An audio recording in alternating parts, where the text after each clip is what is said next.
32వ అధ్యాయం. శ్రీ గణేశాయ నమః.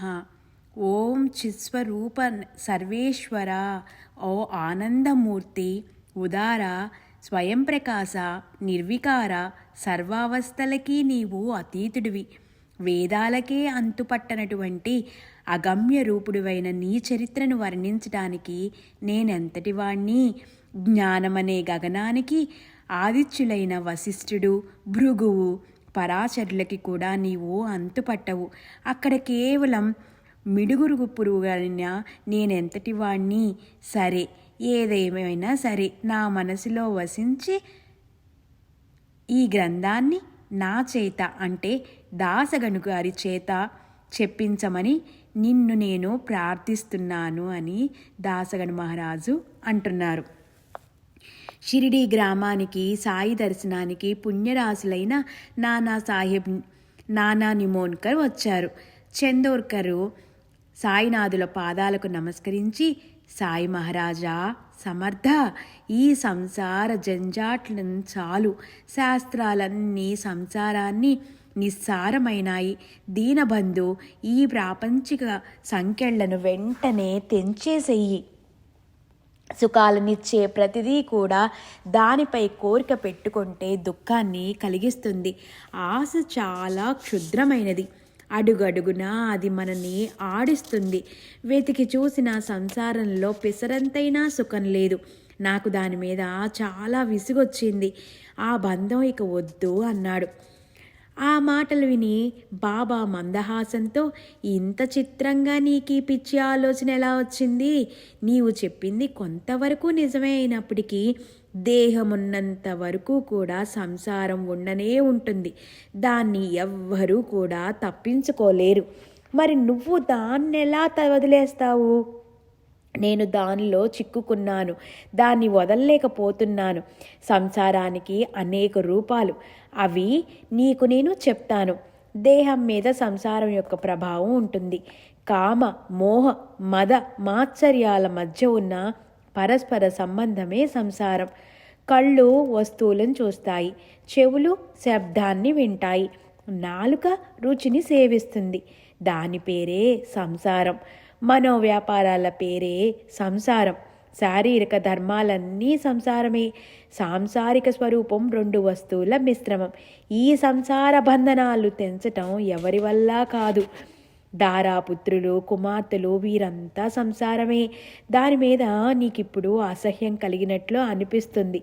దారాపుత్రులు, కుమారులు, సోదరులు, మేనల్లుళ్ళు, వీళ్ల గురించిన బాధతో అడవులకు పోయినా ఈ సంసారం వదలదు అని సాయిబాబా అన్నప్పుడు చందోర్కర్ ఏమన్నాడంటే, ఈ సంసారం మాత్రం నాకొద్దు.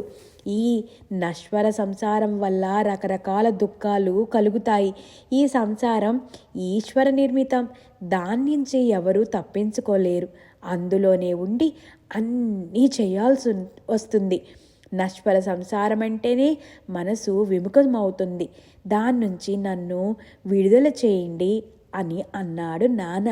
అందుకు బాబా నవ్వుతూ, దాన్ని నీ అంతట నువ్వే నిర్మించుకున్నావు. ఇప్పుడు దాన్ని అసహ్యించుకుంటే ఎలా? సంచిత క్రియామాణ కర్మల ఫలితమే దేహానికి కలిగే ప్రారబ్ధం. ఈ ప్రారబ్ధమే జన్మకి మూల కారణం. ఈ ప్రారబ్ధాన్ని అనుభవించకుండా ఎవ్వరూ తప్పించుకోలేరు. దాన్ని అనుభవించటానికే జీవులు జన్మిస్తారు.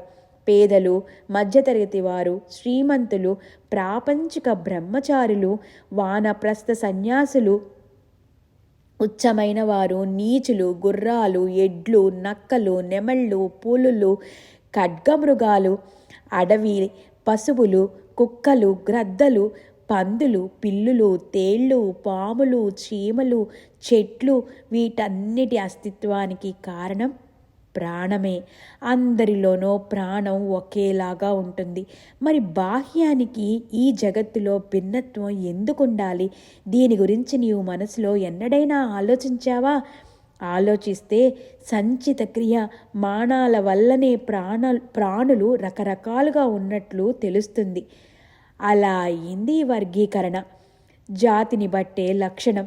ఆ స్థితిని అసహ్యించుకుంటే ఎలా?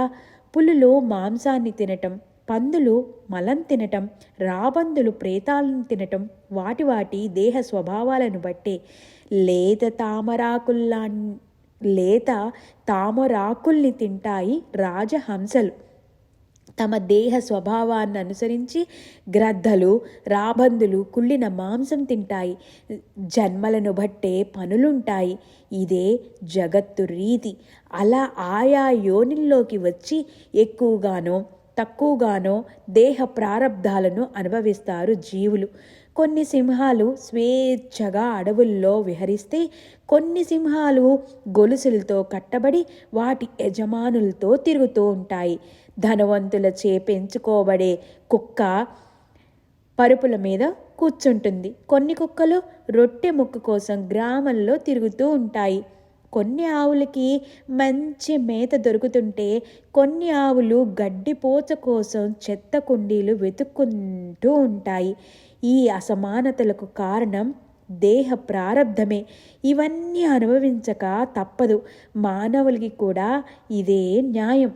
కొందరు ధనవంతులు, కొందరు పేదవారు, కొందరు అదృష్టవంతులు, కొందరు అనాథలు, కొందరు బిచ్చగాళ్ళు. అయితే కొందరు పశు సంపదతో తులతూగుతూ ఉంటారు. కొందరు ఆకాశ హార్మ్యాల్లో ఉంటే, కొందరు దిగంబర్లుగా బికారులుగా వీధుల్లో పడి ఉంటారు. కొందరు సంతానవంతులు, కొందరికి సంతానం కలిగినా అది నిలవదు. కొందరు వంధ్యులు, మరికొందరు సంతతితో పడిరాని బాధలు పడుతూ ఉంటారు అన్న సాయి మాటలు విని చందోర్కర్ చేతులు జోడించి, అది నాకు తెలుసు, అయినా సుఖదుఖాలు ఎందుకు కలగాలి? సుఖం కలిగితే సంతోషం అనిపిస్తుంది, దుఃఖం కలిగితే గుండె బద్దలవుతుంది. సంసారంలో క్షణము సుఖదుఖాలు కలుగుతూ ఉంటాయి. అందుకే ఈ ప్రపంచం సుఖదుఖాలకు నిలయం. దీన్నే త్యాగం చేస్తే బాబా దుఃఖం వలికే కలిగే బాధలే ఉండవు కదా అన్నాడు. శిష్యుని మాట విని బాబా, అరే, సుఖదుఖాలన్నీ భ్రాంతి అనే తెర. ప్రపంచంలో ఉన్న సుఖాలన్నీ నిజం కావు. ప్రాపంచికులు దాన్నే నిజం అనుకుంటున్నారు. దేహ ప్రారబ్ధాన్ని చూస్తే కొందరికి తినటానికి పంచామృతాలు లభిస్తే, కొందరికి ఎండు రొట్టె మొక్కలు మాత్రమే దొరుకుతాయి. కొందరికి నూకలు దొరుకుతాయి. నూకలు దొరికిన వారు తమని తాము దుఃఖితులమని అనుకుంటారు. పంచామృతాలు పొందిన ధనకులు నాకేం తక్కువ అనుకుంటారు. మధురమైన పిండి వంటలు తిన్నా లేదా నూకలు తిన్నా ఈ రెండిటి అధిష్టానమైన జఠరస్థ అగ్ని తృప్తి చెందుతుంది. జరితో ఉన్న పట్టు దుస్సాలువలతో దేహాన్ని అలంకరిస్తారు కొందరు కేవలం దేహానికి అవసరమైన వస్త్రాలు మాత్రమే ధరిస్తారు. శాలువ, దుస్సాలువ, వల్కలాల వల్ల కలిగే ప్రయోజనం మాత్రం ఒక్కటే. అది కేవలం దేహాన్ని రక్షించుకోవటం కోసమే. అంతకు మించి వేరే ఏమీ లేదు. మరి ఈ సుఖదుఖాల వల్ల ఉపయోగం ఏంటి? దీన్ని దుఃఖము అని అనుకోవటం వల్ల మానవులకి విఘాతం కలుగుతుంది. మన భావాలను అనుసరించి ఎగసిపడే ఈ సుఖ దుఃఖ తరంగాలు అన్నీ కూడా మిథ్యే.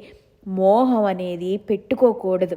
తరంగం ఎగిసిపడటానికి మూల కారణం ఏమిటి అని ఇక్కడ సందేహం కలగవచ్చు. అలలు నీటి కన్నా వేరుగా ఉండవు. ప్రకాశం దీపం లేకుండా ఉండదు. అలాగే ఈ తరంగాలకి కూడా మూల కారణం ఉంటుంది. లోభ మోహాది షడ్రూపులు తరంగాలను ఉత్పన్నం చేస్తాయి. మోహింపచేసే ఈ తరంగ స్వరూపం నిజానికి అసత్యమైనప్పటికీ సత్యంగా భాపిస్తుంది. ధనికులు చేతికున్న బంగారు కంకణం చూసిన దరిద్రుడు ఈర్ష్య చెందుతాడు. ఈ ఈర్ష్య మచ్చరమరే తరంగాన్ని లేపుతుంది. అలాంటిదే తనకి కావాలని మనసు కనిపిస్తుంది. ఈ తరంగం ఎగిసిపడటానికి కారణం మోహం. ఈ రకంగానే జరుగుతాయి అన్నీ. దాన్ని ఎంతని చెప్పను. కనుక మొదట షడ్రూపులను జయించాలి. ఆ షడ్రూపుల శక్తిని నశింపచేసినప్పుడు ఈ తరంగాలు లేవటం అనేది ఆగిపోతుంది. అయితే ఆ షడ్రూపుల శక్తి సమూలంగా హరించకపోయినా దాన్ని అణిచివేయటానికి ఉపాయం ఆలోచించాలి. అప్పుడు ఆ 6 శక్తులను జ్ఞానానికి అధీనంలో ఉంచాలి. దాని మీద కూడా ఆధిపత్యం సద్విచార శక్తికే ఉంచాలి. అప్పుడు ఆ మిథ్యా సుఖదుఖాల వల్ల నీకు బాధ ఉండదు. నిజమైన సుఖదుఖాలంటే ఏమిటో చెప్తాను విను. ముక్తి అనేదే నిజమైన సుఖం. జనన మరణ పరిభ్రమణే దుఃఖం. ఇవి కాక మిగిలినవన్నీ కూడా భ్రాంతులే. ఇప్పుడు ఈ సంసారంలో నువ్వెలా వ్యవహరించాలో చెప్తాను విను. దేహ ప్రారబ్ధాన్ని అనుసరించి ప్రాప్తించిన స్థితినే ఆనందంగా అనుభవించాలి, ఆనందంగా భావించాలి. వ్యర్థంగా బాధపడకూడదు. సంపద కలిగితే నమ్రతతో వ్యవహరించాలి. ఫలాలతో నిండిన వృక్షంలాగా వినమ్రంగా ఉండాలి. ఈ వినమ్రత మంచిదే, కానీ అన్ని చోట్ల కాదు. దుష్ట దుర్జనులను గుర్తించాలి. ధనికుడు వినమ్రంగా ఉంటే ఎదుటివారు అలుసుగా తీసుకుంటారు. కనుక దుష్టుల పట్ల కఠినంగా ఉండాలి. సాధు సత్పురుషులను గౌరవించాలి. వారి వద్ద కాలువ పక్కన వంగి ఉండే మొక్కల్లాగా వినయంగా ఉండాలి. సంపదలు మధ్యాహ్నపు నీడలాంటివన్న సంగతి మరిచిపోరాదు. ధనమదాన్ని దేహంలో పెంచుకొని మదాన్ని దేహంలో పెంచుకొని ఇతరులని బాధించరాదు. మనకున్నంతలో దాన ధర్మాలు చేయాలి. ఇతరుల వద్ద రుణం తీసుకుని అనవసరంగా ఖర్చు పెట్టకూడదు. ప్రపంచం ఒకవేళ అశాశ్వతమైన ప్రారబ్ధం మాత్రం సత్యం. ఈ ప్రపంచం కోసం డబ్బు తప్పకుండా కావాలి. శరీరానికి పైత్యరసం ఎలా అవసరమో ప్రపంచంలో ధనం అలాగే అవసరం. ధనం అవసరమైనప్పటికీ మనసుని అందులో చిక్కుకొని రాదు. లోభత్వం పెట్టుకోకుండా ఉదార బుద్ధిని కలిగి ఉండాలి. అతి ఔదార్యం పనికిరాదు. డబ్బంతా ఖర్చు అయిపోయినాడు నిన్ను ఎవ్వరూ లెక్క చేయరు. అతి ఉదారత, డబ్బుని వ్యర్థం చేయటం, ఈ రెండిటితోనూ అనర్థమే కలుగుతుంది. డబ్బుని దానం చేసేటప్పుడు ఎదుటివారి యోగ్యతని గుర్తించాలి. వారికి అవసరమైన మేరకే దానం చేయాలి. వికలురులు, అనాథలు, రోగులు, దిక్కులేని పిల్లలు వీళ్ళందరూ కూడా దానానికి అర్హులు. అలాగే పండితులు కూడా దానానికి యోగ్యులు. అనాథ స్త్రీల ప్రసవానికి యథాశక్తి సాయం చేయాలి. అన్నదానం 3 రకాలు: విశేష అన్నదానము, నిత్య అన్నదానము, కార్యకారణ అన్నదానము. విశేష అన్నదానాన్ని ఎప్పుడు చేయాలి? సిరి సంపదలు కలిగినప్పుడు, కాలం అనుకూలంగా ఉన్నప్పుడు, మనసులో మంచి కోరికలు కలిగినప్పుడు 1000 మందికి భోజనం పెట్టాలి. అక్కడ ఉచ్చ నీచ భేదం లేదు. దానికి 4 వర్ణాల వారు శ్రేష్ఠులే. మంచి చెడు అందరూ ఈ అన్నదానానికి యోగ్యులే. సాధువులకి చేసే అన్నదానం లేదా ఏదో ఒక ఉద్దేశంతో చేసే అన్నదానం ఇవన్నీ విశేష అన్నదానంలో భాగాలే. అయినా ఇవి అప్పు చేసి చేయకూడదు. ఇప్పుడు నిత్యాన్నదానానికి యోగ్యులెవరో చెప్తాను విను. బాటసారులు, తాపసికులు, సన్యాసులు, గోసావిలు, క్షుధార్తులు, భిక్ష చేస్తూ చదువుకునేవారు, వీరికి నిత్య అన్నదానం చేయాలి. పెళ్ళిళ్ళు, ఒడుగులు, గృహప్రవేశాలు, పండుగలు, వ్రత ఉద్యాపనలు, ఈ అన్ని సందర్భాల్లో చేసే అన్ని దానాలను కార్యకారణ అన్నదానాలు అంటారు. ఈ అన్ని సందర్భాల్లో చేసే అన్ని దానాలను కార్యకారణ అన్నదానాలు అంటారు. ఈ కార్యకారణ సందర్భాల్లో స్నేహితులకు, ఆప్తులకు, బంధువులకు ఆదరంగా భోజనం పెట్టాలి. ఈ అన్నదానాల గురించి నీకు చెప్పాను. యోగ్యతల గురించిన విచారణను కూడా చెప్పాను. వస్త్రదానాలు కూడా అంతే. ఇది ఎన్నటికీ మర్చిపోకు. మన దేహంలో శక్తి ఉంటే ఇతరుల బాధలను పోగొట్టాలి. చేతికి ఉన్న శక్తిని ఎన్నటికీ దుర్వినియోగం చేయకూడదు. న్యాయ ఆసనంలో కూర్చుని లంచం తీసుకోకూడదు. నీకు అప్పగించిన బాధ్యతను చక్కగా గుర్తించి ఆ పనిని సక్రమంగా నెరవేర్చాలి. అహంకారాన్ని ప్రదర్శింపచేసి ఆడంబరమైన వస్త్రధారణ పనికిరాదు.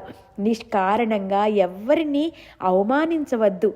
మొండి వాళ్ళని, చెడ్డవాళ్ళని గుర్తించాలి. బిడ్డలు దాసదాసీలు ప్రారబ్ధానుసారం ప్రాప్తిస్తారు. వారితో ప్రీతిగా వ్యవహరించు. పుత్రులు, కుమార్తెలు, స్వజనులు అందరూ తనవాళ్లే అని మనసులో అభిమానం పెట్టుకుంటే జనన మరణాలకి అది కారణమవుతుంది. దేహ ప్రారబ్ధమంతా ఇక్కడే అయిపోతుంది. అందులో లేసమంతైనా మిగలదు. చివరికి ఏది మనకి తోడురాదు. వీటన్నిటి గొప్పతనం ఈ జన్మ వరకే. గడిచిన జన్మల్లో మనకెవరెవరు ఉండేవారో మనకి తెలియదు. అది ఆ జన్మతో ముగిసిన వాసన మాత్రం మిగిలే ఉంది. అదే మరు జన్మకి కారణమవుతుంది. కనుక మనవాళ్ళు అంటూ ఎవరి మీద మిథ్యామోహాన్ని పెట్టుకోకూడదు.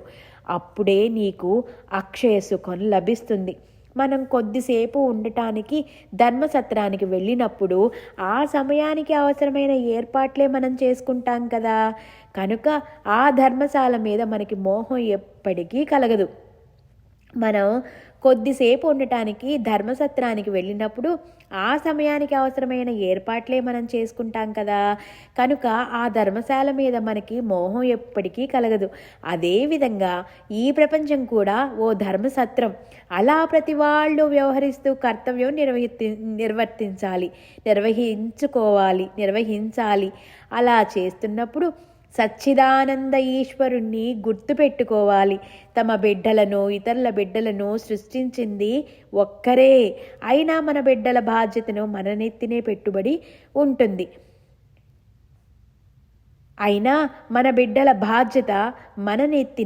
పెట్టబడి ఉంటుంది. కనుక వారిని ఉత్తమ శిక్షణతో పెంచాలి.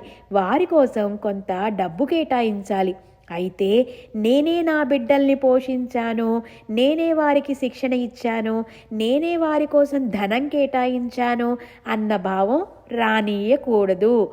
కర్తవ్యం నుంచి చేయాలి. కర్తృత్వం ఈశ్వరుడికి ఇవ్వాలి. ఫలం కూడా ఆయనకే సమర్పించాలి. నీవు అలిప్తంగా ఉండిపోవాలి. జ్ఞానాన్ని ఉపయోగించి వారికి ఏది మంచో అది వారికి చెప్పి చెడుని వదిలేయమని చెప్పాలి. ఉత్తమ కార్యాలను చేతిలో తీసుకొని ఎంత కష్టమైనా గట్టి ప్రయత్నంతో దాన్ని పూర్తి చేయాలి.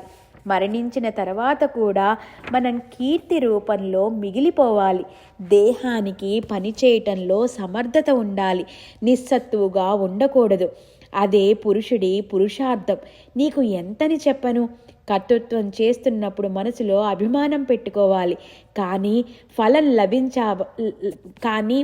లభించాక అభిమానాన్ని వదిలిపెట్టాలి.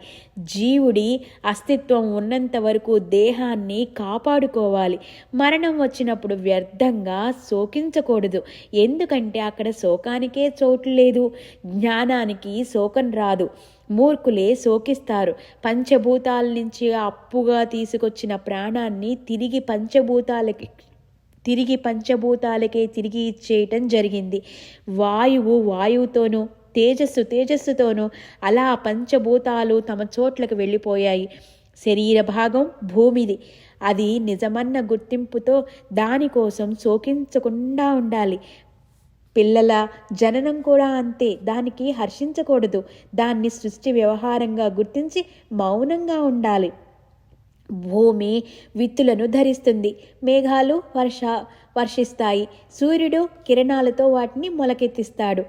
అది మొలిచినప్పుడు భూమి, సూర్యుడు, మేఘాలు ఆనందంతో దశదిశలు నర్తిస్తాయా? అది పెద్ద వృక్షంగా పెరిగినా లేదా కాలిపోయినా హర్షశోకాలు వాటి మనసులో ప్రవేశించవు. నీవు అలా ఉండాలి. అప్పుడు శోక దుఃఖాలు లేకపోవటమే ముక్తి. ఈసారెప్పుడైనా దాని తర్వాత కథను నేను చెప్తాను. నీ పనులు నువ్వు చేసుకుంటూ ఉండు అన్న బాబా మాటలు విని చందోర్కర్ మనసులో సంతోషించి బాబా పాదాలు రెండూ పట్టుకున్నాడు. కనురెప్పల మాట నుంచి అశ్రుధారలు దూసుకొచ్చాయి. కంఠం పూడుకుపోయింది. దేహం రోమాంచితమైంది. ఓ సాయి సమర్థ, ఉదారా, మీరు నన్ను ఉద్ధరించారు. బోధ అనే మేఘం వర్షించటంతో నా అజ్ఞానం దూరమైంది. ఎంతటి ఉపకారం చేశారు అన్నాడు. అలాగే నిమోన్కర్ కూడా సంతోషించాడు. ఇద్దరూ బాబాకి నమస్కరించి వెళ్ళిపోయారు. ఇలాంటివి నేనెన్నని చెప్పను. భక్తుడు చందోర్కర్తో బాబా చెప్పిన నీతిని నేను మీకు చెప్పాను. ఈ నీతిని పఠించిన భక్తులకు భవబాధలుండవు. శ్రీ భక్త లీలామృతం బోధామృతాన్ని వర్షించింది. దాన్ని మనమందరము సేవించండని దాసగను విన్నవిస్తున్నాడు. శ్రీహరిహరార్పణమస్తు, శ్రీహరిహరార్పణమస్తు, శ్రీహరిహరార్పణమస్తు. శుభం భవతు. ఇది 32వ అధ్యాయము సమాప్తము.